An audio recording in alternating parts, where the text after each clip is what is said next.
Hello po, welcome po sa aking channel. Ang re-reviewin po natin ngayon ay faucet, leak-proof, sealing gasket, silicone plug for faucet triangle valve, prevent dripping and leakage. Yeah, mahaba yung pangalan niya. In short, silicone gasket na lang tawagin natin siya. Ayun, so alamin natin kung effective ba siya, sulit, syempre. So panoorin nyo ang actual installation ng silicone gasket, kung sulit ba siya, effective, na walang tatagas at matibay.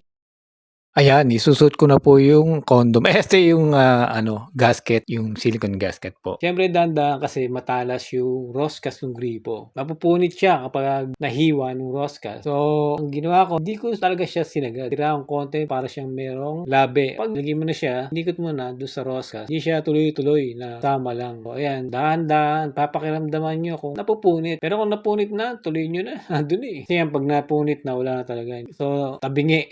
So, gagamitin siya para sa washing machine. Kaya okay lang kahit tabingi. Binuksan ko na sa valve, tinesting ko kung may tumatagas.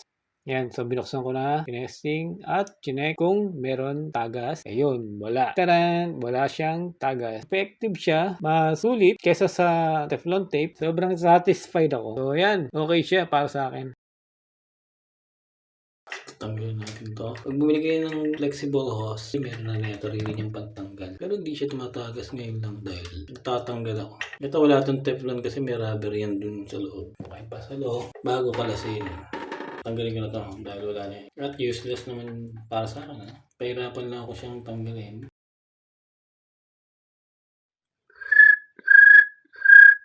Yung una kong tinest yun, yung silicone na yun.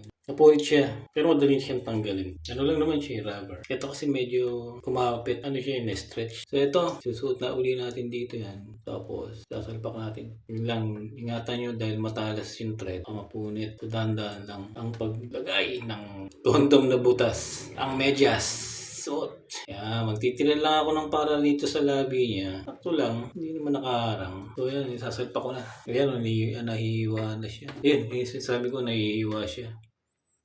Dapat pagka tuloy-tuloy na dapat. Hindi pwedeng pabalik-balik.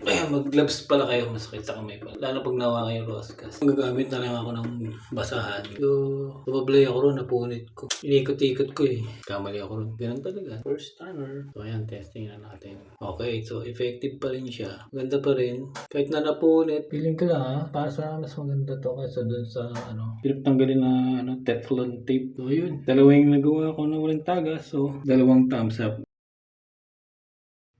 Gagawin na natin tatlong gawaan sa isang araw. Meron siyang yung tagas. Meron.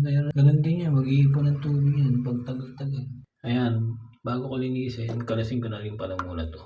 So, yun ang ginamit ko, itong tape na to. Ano ba tawag dyan? Kasi Teflon tawag ng mga mga sinaunang tao. Sinaunang tao na ako kaya yun din tawag ko. So, itong nabili ko to sa Lazada rin to. Wala naman tagas siya mismo kasi itong nagkaroon ng tagas dyan sa To, yan.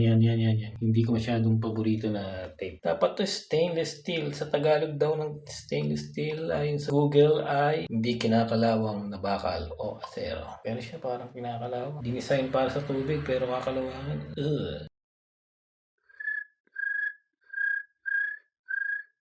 Ayan, wala na naman siyang tagas. So, another successful installation. Ayan, tuyo. Alright. So, tatlo na. Tatlong thumbs up. Ayan, huwag niyo pasingin to kadiri. Pangsalo lang ng mga yan eh. So, ayun. Salamat sa panonood muli sa pangatlong pagkakataon ng paglagay ng silicone rubber. Thank you.